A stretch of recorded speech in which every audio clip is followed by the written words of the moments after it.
पैसा येतोय पण पुरत नाही, कुठे जातोय समजत नाही, पैसा टिकतच नाही आणि आला की संपला कधी समजत नाही, असं खूप जणांना वाटतं. ह्यात मुख्य कर्जबाजारीपणा आहे आणि तुमच्याकडे पैसा राहत नाही. त्यामुळे कर्ज काढलं तर ते मापातच काढा. तुमचा बाकीचा संसार, घर पण मॅनेज झालं पाहिजे. पैसा पण विचार करून वापरा. तर आपला आजचा व्हिडिओ यासाठी आहे की घरात भरपूर पैसा येतो, इन्कम भरपूर आहे, परंतु घरी आलेला पैसा टिकत नाही किंवा पैसा पटापट संपतोय.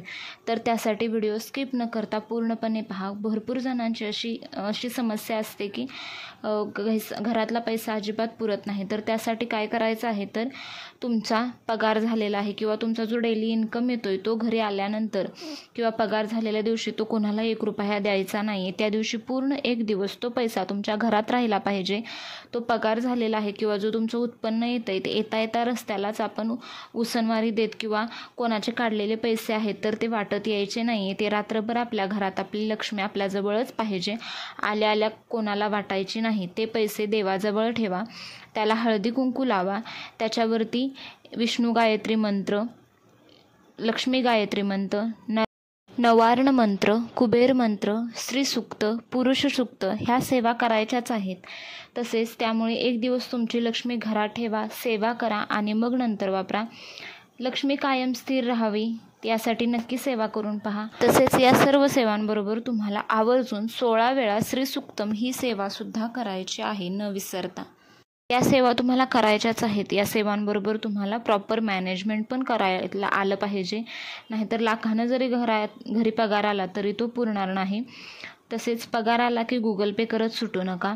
दुसरं म्हणजे घरातील लक्ष्मीचा फोटो, म्हणजे आपल्या देवाऱ्यामध्ये जो लक्ष्मीचा फोटो असतो ती लक्ष्मी कधीच उभी असलेली नको, ती बसलेली असावी, नाही तर पैसा कधीच टिकत नाही. तसेच तिजोरी किंवा तुमचा पैसा ठेवायची जी दिशा आहे ती उत्तर दिशेला असावी, म्हणजे उत्तरोत्तर प्रगती होते. तसेच वायव्य दिशेला नसावी, ती वाऱ्यासारखी निघून जाते.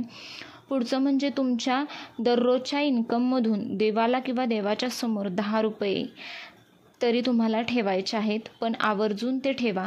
नंतर त्या पैशाने देवाला गेल्यावर काहीही दान करा, त्याने तुम्हाला वाटेल ते दान करा, परंतु तुमच्या डेलीच्या इन्कममधील 10 रुपये तरी देवाच्या नावाने तुमच्या देवाऱ्यात किंवा देवाजवळ तुम्हाला ठेवायचे आहेत.